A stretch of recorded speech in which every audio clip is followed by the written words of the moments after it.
Dear Esther, the morning after I was washed ashore, salt in my ears, sand in my mouth, and the waves always at my ankles, I felt as though everything had conspired to this one last shipwreck. I remembered nothing but water, stones in my belly and my shoes, threatening to drag me under to where only the most listless of creatures swim.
At night, you can see the lights sometimes from a passing tanker or trawler. From up on the cliffs, they are mundane. Down here, they fugue into ambiguity. For instance, I cannot readily tell if they belong above or below the waves. The distinction now seems banal. Why not everything and all at once? There's nothing better to do here than indulge in contradictions whilst waiting for the fabric of life to unravel.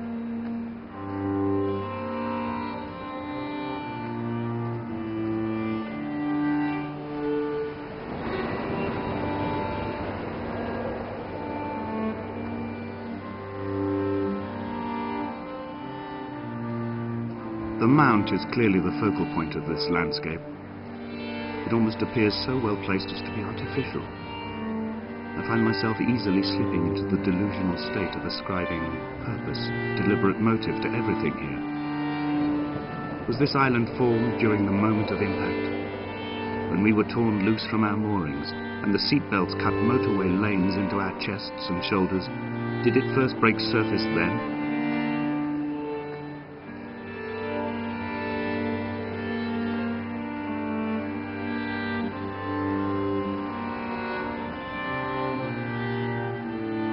When someone had died or was dying, or was so ill they gave up what little hope they could sacrifice, they cut parallel lines into the cliff, exposing the white chalk beneath. You could see them from the mainland or the fishing boat, and know to send aid or impose a cordon of protection, and wait a generation until whatever pestilence stalked the cliff path died along with its hosts.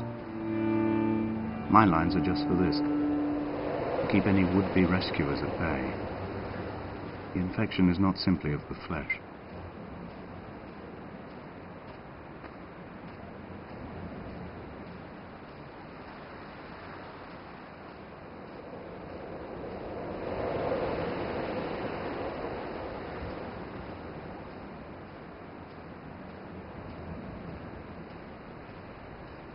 We are not like Lot's wife, you and I.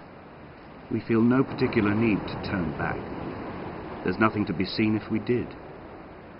No tired old man parting the cliffs with his arms. No gifts or Bibles laid out on the sand for the king. No tides turning or the shrieking gulls overhead. The bones of the hermit are no longer laid out for the taking. I have stolen them away to the guts of this island, where the passages all run to black, and where we can light each other's faces by their strange luminescence.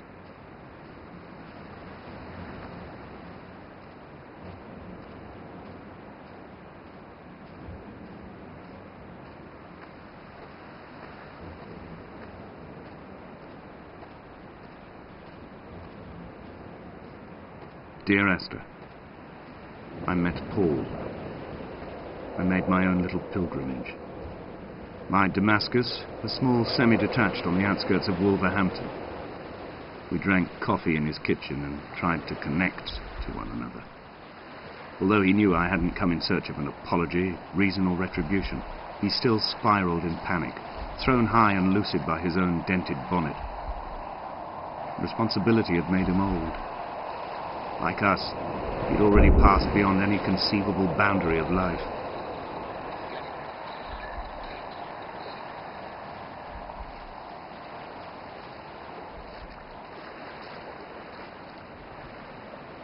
I threw my arms wide and the cliff opened out before me, making this rough home. I transferred my belongings from the bothy on the mount and tried to live here instead. It was cold at night and the sea lapped at the entrance at high tide. To climb the peak, I must first venture even deeper into the veins of the island, where the signals are blocked altogether. Only then will I understand them, when I stand on the summit and they flow into me, uncorrupted.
He still maintains he wasn't drunk, but tired.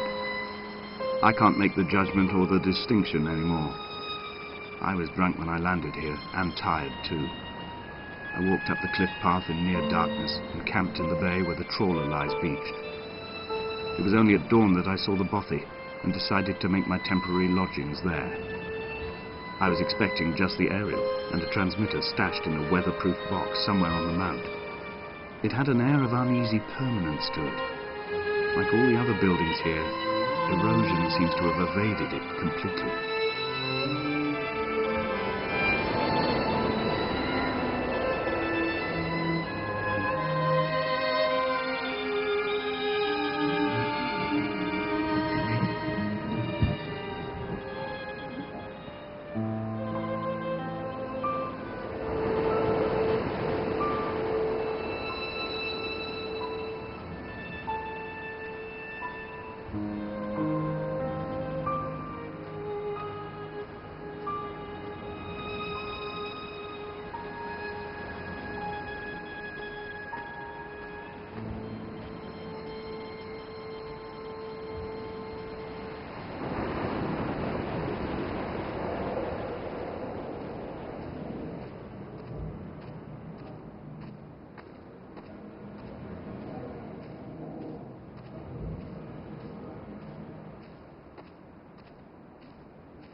Dear